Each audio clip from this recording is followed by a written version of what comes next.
Buen día para todos los maestros y maestras del departamento de Caldas. Bienvenidos a este espacio que estamos estrenando hoy, que es Aula Abierta Podcast. Hoy vamos a invitar a Víctor, que es Víctor Alcosta, que es el secretario de Prensa y Propaganda del Sindicato de Educadores Unidos de Caldas.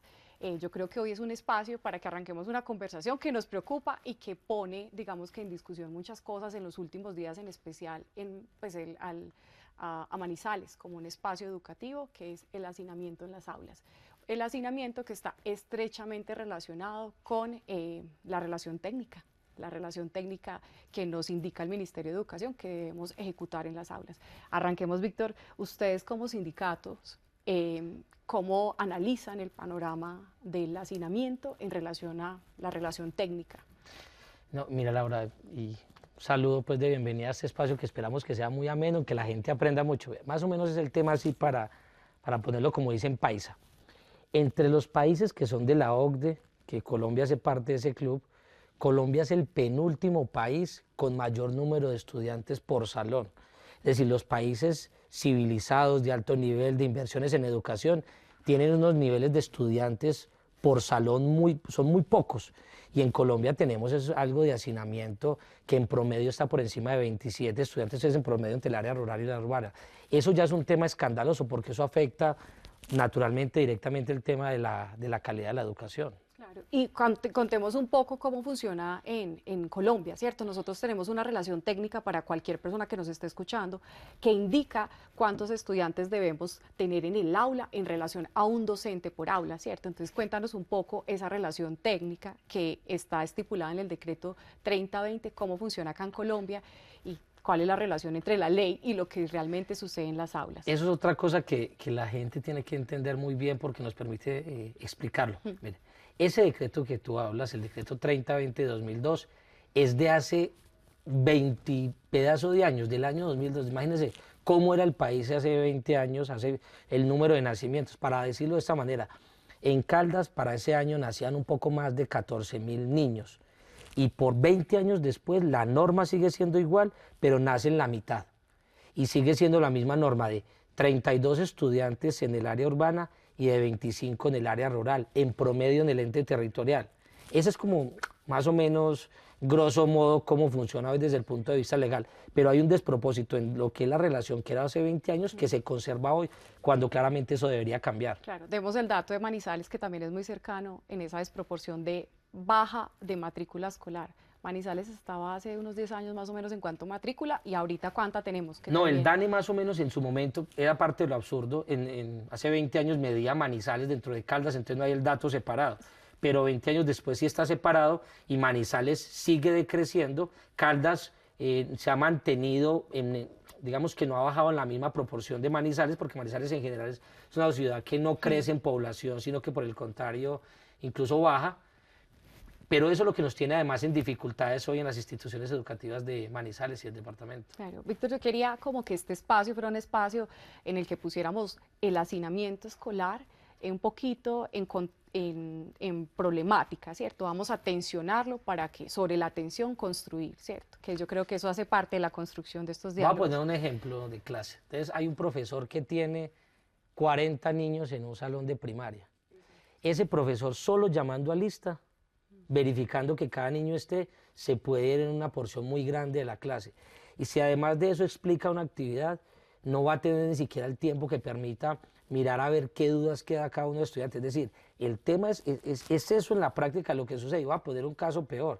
En el área rural, que es más dramático aún, es un profesor con 30 estudiantes, pero de los cuales el tiempo lo tiene que dividir entre unas clases de primero, otros para una clase de segundo, el mismo profesor, otros con una clase de tercero y así sucesivamente hasta quinto. Es más, hay colegios de posprimaria que termina el mismo profesor desde primerito con estudiantes hasta 11 en el mismo espacio y eso pues es un exabrupto completamente. Claro, Víctor. Víctor, bueno, y volvamos a problematizar lo que tenemos. Ustedes como sindicato han pensado que hay algún desequilibrio en algunos colegios, por ejemplo, de la capital, de Manizales, que tienen una desproporcionada matrícula y que les va muy bien en matrícula escolar a los que realmente tienen muy poca. ¿Ustedes creen que eso está sucediendo en la ciudad en estos momentos? Eso está sucediendo y en eso nosotros hemos siempre dicho que esto es como la enjalma de los caballos. Primero hay una realidad y es que efectivamente está bajando la proporción, el número de estudiantes, eso hay que hacer unos cambios normativos, que eso hablaremos más adelante. Hay otra realidad, es que muchos gobiernos las inversiones las hacen más a unos colegios que a otros, pero en medio de eso sí necesitamos que eso sea como la enjalma de los caballos. El que me escuche en esta zona sabrán de qué les estoy hablando. Si usted una enjalma de un caballo le pone más de un lado que del otro, el caballo se le va para un lado. Claro.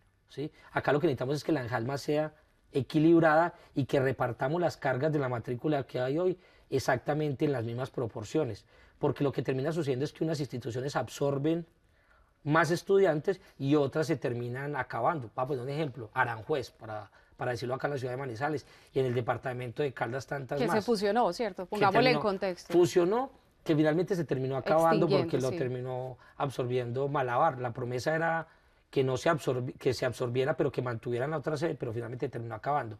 Y esa es y podemos hacer una lista larguísima de instituciones educativas que se han acabado y de sedes.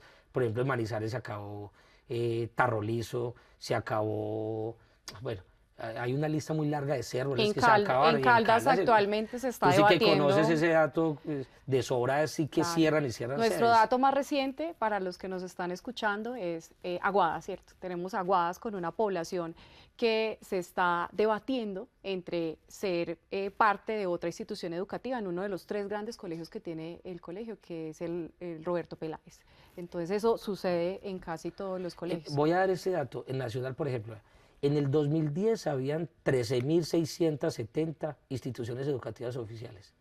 7 años después, en el 2017, 9.882. Para que noten este tema de que baja la población, pero no modifican el decreto 3020, por supuesto que eso lo que repercute es que haya menos instituciones educativas y que haya colegios cerrados y además hacinamiento escolar. Paradójicamente, una se desaparece, pero otras tienen hacinamiento. Eso que planteas es como una propuesta también, ¿cierto? La reevaluación del número de docentes por aula, ¿cierto? Ese es un ejemplo. Mientras el decreto 3020 dice eso, nosotros decimos, venga, esta baja en la población, que es evidente, como ya lo dijimos ahora, nos puede servir como una oportunidad para decir lo siguiente, venga, ¿por qué no bajamos el promedio del decreto 3020 de 32 en el área urbana y bajémoslo a 25? Eso va a permitir que los estudiantes tengan mayor calidad, tengan mayor acercamiento con el docente, haya más contacto del proceso de enseñanza-aprendizaje, ¿sí? Se vincula más personal docente o se mantiene la planta, pero es una fórmula. Eso está inventado, como decía al inicio, los países desarrollados en eso la tienen estudiada en cómo es el tema del número de estudiantes por salón. Para finalizar este espacio, hay una propuesta interesante desde el gobierno nacional, que aquí hemos hecho unos pilotajes, que es poder tener una planta que aumente con el preescolar en 3 grados, que incluye preescolar, jardín y preescolar, ¿cierto? Hay una posibilidad que no se afecte la planta docente en relación a hacinamiento. ¿Eso también podría ser una alternativa real? Va como en 2 sentidos. La primera y la fundamental es modificar el decreto 3020 de 2002 con unas relaciones técnicas acordes a la calidad de educación que queremos y acorde a las tasas de natalidad actuales. Y a la par de eso, si se aumenta cobertura en los niveles, en los 3 niveles de preescolar, que eso está en los pliegos de FECODE desde 2015. 2015, 17, 19, 21, 23, siempre está ahí en la negociación, pero en eso se ha avanzado muy poco. Necesitamos que se avance mucho en los 3 niveles de preescolar a la par de la modificación del decreto 3020. Claro. Víctor, muchísimas gracias. Yo creo que este espacio lo vamos a seguir nutriendo de estos temas que nos tensionan al gremio docente, que nos preocupan y desde los cuales también queremos apostarles a unas alternativas para seguir construyendo a través de este espacio que es Aula Abierta Podcast. Muchas gracias y esperamos también estar escuchando sugerencias también del gremio para ir nutriendo los capítulos de este espacio.